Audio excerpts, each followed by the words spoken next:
ದೈವಶಕ್ತಿ ತುಂಬಲಕ್ಕ ಒಂದು ಪೌರುಷ ಬರಲಿ ಅಂತ ತಿಳ್ಕೊಂಡು ಆ ರೀತಿ ಪ್ರೇಯರ್ ಮಾಡ್ಲತ್ತಾರ್ರಿ.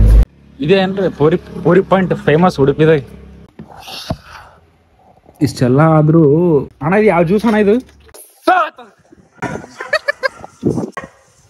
ನಾಯಿ ಬಗೊಳ್ಳತ್ತೀರಿ, ಈ ನಾಯಿ ಬಗೊಳ್ತಾರ ಅದಕ್ಕೆ. ಸುಸ್ವಾಗತ ನೋಡ್ಯಾರ ಬಡಾಲಿಗೆ ನಿಮ್ಮ ಕೋಲ್ಡ್ ಅಂಡ್ ಬೋಕಿ ಗೈಸ್. ಉಡುಪಿಯ ಒಂದು ಗಲ್ಲಿ ಒಳಗಡೆ ನಾವು ಹೋಗ್ತಾ ಇದೀವಿ. ಡಾಕ್ಟರ್ ಸತೀಶ್ ಅವರು ಮ್ಯಾಚ್ ಆಡಿರಿ, ಇಷ್ಟು ಬುರಾ ಸೋತಾರ ಅಂತಾರೆ. ಇವ್ಲಿಂದ ಸೋತಾರ. ಟಿಫಿನ್ ಮಾಡಿಲ್ಲ ಅಣ್ಣ, ಬೆಳಗ್ಗೆ ಟಿಫಿನ್ ಮಾಡಿಲ್ಲ, ಹಂಗೆ ಮಕ್ಕಳು ಎಲ್ಲ ಬೆಳಿಗ್ಗೆ. ಇದೇನ್ರಿ ಪೂರಿ ಪಾಯಿಂಟ್ ಫೇಮಸ್ ಉಡುಪಿದಾಗ. ನಿಮ್ಮ ಪಾಯಿಂಟ್ ಹೆಸರು? ಹಾ ಸರ್, ನಿಮ್ಮ ಅಂಗಡಿ ಹೆಸರು? ಹೆಸರೇನಿಲ್ಲ ಅಣ್ಣ, ಅಂಗಡಿ ಹೆಸರು ಇಲ್ಲ ಅಂತಂದ್ರ ಅವ್ರು. ಅದು ಅವ್ರಿಗೆ ಅಂಗಡಿ ಹೆಸರು ಯಾಕೆಲ್ಲಪ್ಪ ಅಂದ್ರೆ ಎಲ್ಲ ಜನರವರಿಗೆ ಪೂರಿ ಪಾಯಿಂಟ್ ಅಂತ ಅವ್ರ ಹೆಸರು ಇಟ್ಬಿಟ್ಟು. ಸರ್ ನಿಮ್ಮ ಹೆಸರು? ಪ್ರೀತಿಯಿಂದ ಇಟ್ಟ ಹೆಸರು ಸುಖೇಶ್ ಪೂರಿ ಪಾಯಿಂಟ್ ಅದ ನೋಡ್ರಿ. ಪೂರಿ ಕೊಡ್ಲತ್ತಾರ, ಟೇಸ್ಟ್ ಮಾಡೋದು ಹೆಂಗಿರುತ್ತೆ. ಸೊ 24/7 ಚಾಲನೆ ಇರ್ತಾರೆ ಇದು. ಹಾ ರೀ ಸುಖೇಶ್. ಹಾ, ಬೆಳಿಗ್ಗೆ 6 ಹಾ ರಾತ್ರಿ 8. ಹಾ ಅಂದ್ರೆ ಒಂದಿನ ಫುಲ್ ಚಾಲು ಇರುತ್ತೆ ಇದು. AC ಚಾಲು ಮಾಡಿ ಸ್ವಲ್ಪ.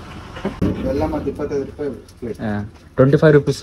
ಸರ್ ಫಸ್ಟ್ ಟೈಮ್ ಉಡುಪಿಯಲ್ಲಿ ಇಷ್ಟೊಂದು ಕಮ್ಮಿ ಇರೋ ಬೆಲೆಯಲ್ಲಿ ಊಟ ಮಾಡ್ತಿದ್ದೀನಿ ನಾನು.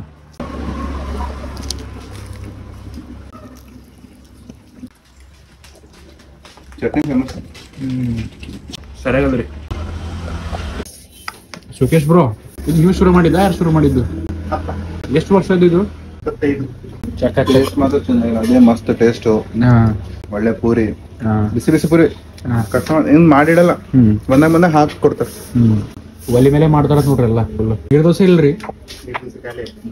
ಕ್ರಿಕೆಟ್ ಆಡಿ 11 ಕ್ರಿಕೆಟ್ ಆಡಿ ಆಮೇಲೆ ಕಲ್ಯಾಣಿದಾಗ ಹೋಗಿ ಇಸ್ಲಾಡಿ ಅಲ್ಲಿಂದ ಪುರಿತಿಲ್ಲ ಬರ್ತಾನ. ಸರಿ ಮಾಡ್ರಿ. ನಾ ಬಂದಾಗ ಹಿಡಿದು ಟೇಸ್ಟ್ ಚಟ್ನಿ ನಮ್ ತರ ಎಲ್ಲೂ ಸಿಕ್ಕಿಲ್ರಿ ನನಗೆ. ಫಸ್ಟ್ ಟೈಮ್ ಸಿಕ್ಕ ಚಟ್ನಿ ನಮ್ ಕಡೆ ಹಂಗಣ. ಅವ್ರಿಗೆ ಪೂರಿ ಒಂದು ಪೀಸು, ಬನ್ ಒಂದು ಪೀಸ್ ಕೊಡು ಅಂದ್ರೆ ಅವ್ರು ಎರಡು ಅದೇ ಕೊಟ್ರಿ.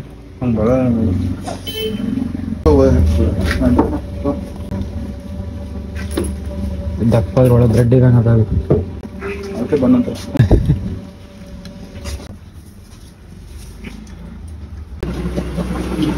ತಂದೆಯವ್ರು ಸ್ಟಾರ್ಟ್ ಮಾಡಿದ, ಅವ್ರ ಇದ್ರೆ ಮಸ್ತ್ ಆಗ್ತದೆ. ರೆಸ್ಟ್ ಮಾಡ್ಬೇಕು ಅಣ್ಣ. ಇದು ಯಾವ ಜ್ಯೂಸ್ ಅಣ್ಣ ಇದು? ಮಜ್ಜಿಗೆನಾ? ಎಳ್ಳು ಬಿಳಿ ಎಳ್ಳು ಕವು ಹೊಲ್ದಾಗ ಮಾಡವು. ಇಂಗ್ಲೀಷ್ದಾಗ ಏನಂತಾರ ನಾವು? ಇಂಗ್ಲೀಷ್ ಗೊತ್ತಿಲ್ಲ, ಬಟ್ ನಮ್ ಸಂಸ್ಕೃತನಾಗ ತಿಲ್ಲ ಅಂತಾರ. ತಿಲ್ಲಿ ಅಂತಾರ, ಬಟ್ ನಮ್ಮ ಆಯುರ್ವೇದ ತಿಲ್ಲ ಅಂತಾರ. ಟ್ರೀಟ್ಮೆಂಟ್ ಬಹಳ ಯೂಸ್ ಮಾಡ್ತೇವೆ. ತುಂಬಾ ಆಗಿರುತ್ತೆ ಸ್ವಲ್ಪ. ಪೂರಿ ತಿಲ್ಲಕ್ ಹೋದೆವು, ಪೂರಿ ತಿಂದೆವು, ಬಂದ್ ತಿಂದೆವು, ಎಳ್ಳಿನ ಜ್ಯೂಸ್ ಕುಡ್ದೇವ್ರಿ ಫಸ್ಟ್ ಟೈಮ್. ಅದ್ರ ನನಗೆ ಆಕ್ಚುಲಿ ನನಗೆ ಸರಿಯಾಗಿ ಅನ್ಸಲ್ರಿ ಅದು ಎಳ್ಳಿನ ಜ್ಯೂಸ್. ಹೇಸಿಗೆ ಬರ್ತದೆ ನನಗೆ. ಹಾಲಿಂದಾಗ್ಲಿ ಆ ರೀತಿ ಇದ್ದಿದ್ದು ಯಾವ್ದೇ ಪ್ರಾಡಕ್ಟ್ ನಂಗೆ ಹೇಸಿಗೆ ಬರುತ್ತೆ ರೀ. ನಂಗೆ ಸೇರಲ್ರಿ ಅದು. ಅವ್ರ ಬಿಸ್ನೆಸ್ ಥೆರಿ ಹೇಳಿ ನಿಮಗೆ. ಬಿಸ್ನೆಸ್ ಹೆಂಗಪ್ಪ ಅಂತಂದ್ರೆ, ಒಂದು ಸಣ್ಣದು ವಸ್ತು ಕಲೀರಿ, ಒಂದು ಲೈಕ್ ಸಣ್ಣ ಸರ್ವಿಸ್ ಕಲೀರಿ, ಅಥವಾ ಸಣ್ಣದೊಂದು ಪ್ರಾಡಕ್ಟ್ ಮಾಡೋದು ಕಲೀರಿ. ಒಂದು ಸಣ್ಣದು ಯಾವುದೋ ಒಂದು ಸಣ್ಣದು ಕಲಿತ್ರಿ, ಬೇಸಿಕ್ಕನ್ನೇ ನೀವು ಹೆಂಗೆ ಮಾಡ್ಬೇಕು ಅಂದ್ರೆ ಎಕ್ಸ್ಪೋರ್ಟ್ ಆಗ್ಬೇಕು. ನೀವು ಬೇಸಿಕ್ ಚೀಸ್ನಾಗೆ ಎಕ್ಸ್ಪೋರ್ಟ್ ಆದ್ರಿ ಅಂದ್ರೆ ಅದು ಭಾಳ ವ್ಯಾಲ್ಯೂ ಇರುತ್ತೆ ರೀ. ಇಷ್ಟೆಲ್ಲ ಆದರೂ ನಾ ಇಷ್ಟೊಂದು ಹ್ಯಾಪಿಯಾಗಿ ಹಾಕಿರ್ತೀನಿ, ಇಷ್ಟೊಂದು ಯಾಕೆ ನಗ್ತೀನಿ, ಇಷ್ಟೊಂದು ಎಲ್ಲ ಯಾಕೆ ಮಾಡ್ತೀನಿ ಅಂತ. ಬಟ್ ನನ್ನ ತಾಯಿಗೆ ಪರಿಸ್ಥಿತಿಲಿ ನೋಡಿ ನಂಗೂ ಹತ್ತು ಸಾಕಾಗ್ಬಿಟ್ಟದ್ರಿ. ನನ್ನ ತಾಯಿ, ನಾವು ಬಡವರಿದ್ದಿರ್ಬೋದು, ಬಟ್ ನನ್ನ ತಾಯಿ ಅವಳ ಹತ್ರ ಇರೋದು 10 ರೂಪಾಯಿ 20 ರೂಪಾಯಿ 100 ರೂಪಾಯಿ ಎಷ್ಟೇ ಏನೋ ಕೂಡಿಟ್ಟಿದ್ರು ಅದು ತಂದು ನನ್ನ ಕಿಸ್ದಾಗ ಇಡ್ತಿಲ್ರಿ. ನಿಮ್ಮಲ್ಲಿ ಇದು 500 ಆಗಲಿ, 1000 ಆಗಲಿ, 5000 10,000 ಆಗಲಿ, ಅವು ದುಡ್ಡು ನಂಗೆ ಕೊಡ್ತಿಲ್ರಿ. ಬಟ್ ಒಂದು ಟೈಮ್ ಬರುತ್ತೆ, ಮನೆಗೆ ಹೋದ್ರೆ ನಮ್ಮ ಮಮ್ಮಿ ಹತ್ರ ಯಾರ ಹತ್ರ ದುಡ್ಡು ಕೇಳಲಾರ್ದೆ ನಮ್ಮ ತಾಯಿ ಕೊಡ್ತಿರು. ಸೊ ನಾವು ಅದೇ ಯಾರಿಗಾದ್ರೂ ಏನಾದರೂ ಹೆಲ್ಪ್ ಮಾಡೋದು ಏನಾದರೂ ಕೊಟ್ಟಾದ್ರೆ, ಹಾಗೆಲ್ಲ ಕೊಡೋಕೆ ಹೋಗ್ಬೇಡ, ನಾನಿಗೆ ಕೊಡ್ತೇನೆ ಅವ್ರಿಗೆ ಕೊಡ್ತೀವಿ ಅಂತ ಹೇಳ್ರಿ. ನಾ ಏನು ಮಾತಾಡೋದು ನಂಗೆ ಗೊತ್ತಿಲ್ರಿ. ಬಟ್ ಇಷ್ಟೆಲ್ಲ ಕೊಡೋ ಕೈ ಒಂದಿನ ಮನೆಗೆ ಹೋದಾಗ ಅದು ಹೇಳಕ್ಕೆ ಬರಲ್ಲ, ಮಾತಾಡ್ಲಿಕ್ಕೆ ಬರಲ್ಲ, ನೋಡ್ಲಿಕ್ಕೆ ಬರಲ್ಲ, ಕೈ ಎತ್ತಲಕ್ಕೆ ಬರಲ್ಲ ಅಂತಂದ್ಮೇಲೆ ನಮ್ಗೆ ಭಾಳ ದುಃಖ ಆಗತ್ತೆ. ನಮ್ಮ ತಾಯಿಗೆ ನೋಡಿಕೊಂಡು ನಮ್ಮ ಅಜ್ಜಿ ಇದಲ್ರಿ ರಾಜಮ್ಮ ಅಂತ, ಇವ್ರಿಗೂ 9 ತಿಂಗಳಾಯ್ತು, ಒಂದಿನ ಎಲ್ಲೂ ಬಿಟ್ಟು ಎಕ್ಕಡೆ ಹೋಗಿಲ್ಲ. ಸ್ಟಿಲ್ ನಾ ಇಲ್ಲಿ ರೂಮ್ನಾಗ ಬಂದು ಮಲ್ಕೊಂಡಿನ್ರಿ. ಬಟ್ ನಮ್ಮ ಮಾಯಿ ನಮ್ಮ ಮಮ್ಮಿ ಬಲ್ಲಿ ಸತೀಶ್ ನೋಡ್ರಿ, ಡಾಕ್ಟರ್ ಸತೀಶ್ ಅವರು ಅಲ್ಲಿ ಹಾಕ್ಲತ್ತಾರ ಮಾರ್ಕಿಗೆ. ಸೊ ಅವನೇನಪ್ಪ ಅಂದ್ರೆ ಮ್ಯಾಚ್ ಇಷ್ಟೆಲ್ಲ ಹಾರ್ಡ್ ವರ್ಕ್ ಮಾಡಿ ಎಲ್ಲ ಮಾಡ್ದನ್ರಿ. ಫೈನಲಿ ಅವನೇ ಮ್ಯಾಚ್ ಸೋತನ್ ಪಾಪ. ಇಲ್ಲಿ ಕುಂತಿದ್ರಿ ಸುಮ್ಮನೆ ಕ್ರಿಕೆಟ್ ಮ್ಯಾಚ್ ನೋಡಿ ಕೆಳಗೆ ಇರುದ್ದಿದೆ ನೋಡಿಲ್ರಿ. ಬರೀ ಕಾಲ್ ಮೇಲೆ ಇರೋದಕ್ಕೆ ನಿಮ್ಗೆ ತೋರ್ಸಲ್ಲ ವೇಟ್ ಮಾಡ್ಲಿಕ್ಕೆ ಜಾಡ್ಸ್ಕೊಂಡು ನೀವು ತೋರಿಸೋ ಸಂಬಂಧ ನಾ ಅವೇಟ್ನ ಜಾಡ್ಸ್ಕೊಂಡಿಲ್ಲ ನೋಡಿ. ನೀವು ಜಾಡ್ಸ್ಕೊಳತ್ತೆ ವಿಡಿಯೋ ಆನ್ ಮಾಡಿದ್ಮೇಲೆ. ಎಸ್ ಮಲ್ಕೊಂಡು ಸಾಕಾಯ್ತು. ಹಸುವೆ ಆಗಿಲ್ಲ, ಬಟ್ ಏನೋ ಒಂದು ಕ್ರಾವಿಂಗ್ಸ್ ಆದಂಗೆ ಆಗ್ತದೆ ರೀ. ಸೊ ಬ್ಯಾಚುಲರ್ದು ಹಿಂಗಿರುತ್ತೆ ನೋಡ್ರಿ ರೂಮ್. ಮಣ್ಣು ಮಾಡಿದ್ದಾರೆ ಇದು ಮಣ್ಣು ಮಾಡಿದ್ದ ಬೂಸ್ ಗಟ್ಟೆ ನೋಡ್ರಿ ಕೈ ನೋಡ್ರಿ. ಮೆಲ್ಲರ ನೋಡಿದ್ರಿ ನೀವು ಅಂತಂದ್ರೆ ಸತ್ಯ ಹೋಗ್ಬಿಡ್ತೀರಿ ನೀವು. ಮತ್ತೆ 8 ದಿನ ನಿಮಗೆ ಫಿಟ್ಸ್ ಬರುತ್ತೆ. 6 ದಿವಸ ಮಲ್ಲ ಅದರಿ ಅದು. ಒಂದು ಮನೆಗೆ ಹೆಣ್ಣು ಇರೋದು ಎಷ್ಟು ಅವಶ್ಯಕತೆ ಇದೆ ನೋಡ್ರಿಲ್ಲ. ಆಯ್ ಕರ್ಕೊಂಡು ಬರಲ್ಲ ಹೋಗಿದ್ದೆ ಅಂದ್ರೆ ನಾ ಸ್ನ್ಯಾಕ್ಸು ತರ್ತಿರ್ಲಿಲ್ಲ. ಸ್ನ್ಯಾಕ್ಸ್ ತರ್ತಿರ್ಲಿಲ್ಲ, ಏನೂ ತರ್ತಾನೆ ಇರಲಿಲ್ಲ, ಬಟ್ಟೆನೂ ತರ್ತಾ ಇರಲಿಲ್ಲ. ಆಮೇಲೆ ಸೋಪ್ ತರ್ತಾ ಇರಲಿಲ್ಲ, ಬ್ರಷ್ ತರ್ತಾ ಇರಲಿಲ್ಲ. ಅಷ್ಟು ಚೆನ್ನಾಗಿ ಯೋಚನೆ ಇದ್ದಿಲ್ಲ. ಸೊ ಎಲ್ಲ ಬಂದು ಇಲ್ಲೇ ತೊಗೊಂಬಂದ. ಇಲ್ಲಿ ಬಂದ್ಮೇಲೆ ತೊಗೊಳ್ಳೋದೇ ಆಗಲ್ಲ. ಸೊ ಹೆಣ್ಣಿಂದ ಎಷ್ಟು ಬೆಲೆ ನೋಡ್ರಲ್ಲ. ನಮ್ಮ ಆಯಿಗೆ ಎಷ್ಟು ಬೇಡ ಅಂದ್ರೂ ತಂದೋಡ್ರಿ. ಸೊ ಇವಾಗ ನಾನೇ ತಿಲ್ಲದೀನಿ. ಎಲ್ಲ ಪೂರ ಬೆವ್ರಾಗ ಹೋಗ್ಯವ್ರಿ ಇವು. ಅದಕ್ಕೆ ಅವನು ಹಂಗೆ ಇರ್ತವೆ ಬಿಡ್ರಿ. ಅವನು ನಾಳೆ ಹಾಕೋಲ್ಲ ಬಟ್ಟೆ ಇಲ್ರಿ ನಂದು.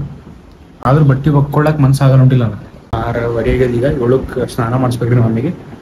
ಗೈಸ್ ನನ್ನ ಹತ್ರ ಇರೋದು 1% ಚಾರ್ಜಿಂಗು ತೋರಿಸ್ತಾ ಇದ್ದೀನಿ ಗೈಸ್. ಇದು ಡೈಪರ್ ಅದ ರೀ, ಒಳಗೆ ಟ್ಯಾಬ್ಲೆಟ್ಸ್ ಅದ. ಸೊ ನಮ್ಮ ಮಮ್ಮಿಗೆ ಇದು ಒಂದು 800-900 ರೂಪಾಯಿ ಹೋದ್ವು ರೀ. ಸೊ ಸುಮ್ಮನೆ ಗ್ಲಿಮ್ಸ್ ತೋರಿಸ್ತೀನಿ ನಿಮ್ಗೆ. ಯಾಕಂದ್ರೆ ಇಲ್ಲಿಗೆ ಹಾಸ್ಪಿಟಲ್ ಬಂದಿದ್ದು ಯಾವ ಧೈರ್ಯ ಮೇಲೆ ಅಂದ್ರೆ ನಮ್ಮ ಮಾಮ ನನ್ನ ಧೈರ್ಯ ಮೇಲೆ ಬಂದಿರ್ರಿ ನಾ.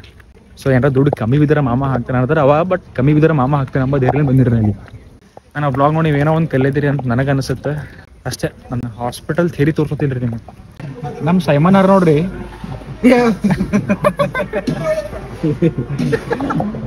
ನಂದು ಬೈಕಿನಾಗ ನಾನು ಇವ್ರು ಹೊಂಟಿದ್ದೆವು.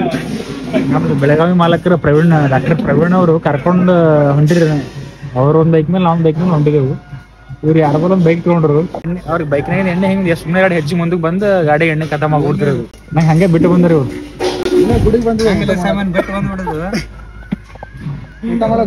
ಹೆಂಗ್ರಿ ಸರಿ ಗೆಸ್ಟ್ಗಳಿಗೆ ನಮ್ ರಿಯಾಜ್ ಅವ್ರು ಊಟ ಮಾಡ್ಲತ್ತ ರಿಯಾಜ್ ಎದ್ದು ನಡ್ದಾರ್ರಿ. ವಿಡಿಯೋ ತೋರಿಸ್ತಾರ ಇವರು. ಸರಿ ಅದ್ರ ಊಟದ್ರಿ ಡಾಕ್ಟರ್ ಪ್ರವೀಣ್ ಅವ್ರು ಊಟ ಇದ್ರದ್ದು ಕೋಲಾ ಊಟ ಮಾತಾಡ್ತಾರೆ ಹಿಂಗದೇನ್ರಿ ಊಟ ಇದು. ಬೀಟ್ರೂಟು, ಬಟಾಣಿ, ಇದು ಪಾಪಡು.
ಇದೇನ್ ಮಾಡ್ಬೇಕು? ಆ ರೀತಿ ಮಾಡಿ ಇಲ್ಲಿ ಮೇಲೆ ಹಾಕ್ಬೇಕು. ಇದಕ್ಕೆ ಏನಂತ ಸರ್? ಏನಂತ? ಪಿಂಗಾರ. ಇದು ಕೋಲ ಮುಗ್ದಾದ್ಮೇಲೆ ರೀ ಒಂದೊಂದು ಸ್ಟೆಪ್ಪಿಗೆ ಆಗ ಕಾಣ್ತಾರೆ ಇದು ಪಿಂಗಾರ ಅಂತಾರಂತ. ಸೊ ಎಲ್ಲ ಮುಗ್ದಾದ್ಮೇಲೆ ಮೇಲೆ ಹೋಗ್ಬೇಕು ಅಲ್ರಿ ಸರ್? ಇದಾದ್ಮೇಲೆ ಇಲ್ಲ ಪ್ರಾರ್ಥನೆ ಮಾಡಬೇಕು. ಹಾಂ, ಒಂದೇ ಸಾರಿ ಪ್ರೇಯರ್ ಮಾಡ್ಲತ್ತಾರ ಸಂಪೂರ್ಣ ಹಾಂ ಹಾಂ. ಲೈಕ್ ಎದರ ದೈವ ಶಕ್ತಿ ಇರ್ತಲ್ರಿ, ಆ ದೇಹದೊಳಗೆ ದೈವ ಶಕ್ತಿ ತುಂಬಲಕ್ಕ ಒಂದು ಪೌರುಷ ಬರಲಿ ಅಂತ ತಿಳ್ಕೊಂಡು ಆ ರೀತಿ ಪ್ರೇಯರ್ ಮಾಡ್ಲತ್ತಾರ ರೀ.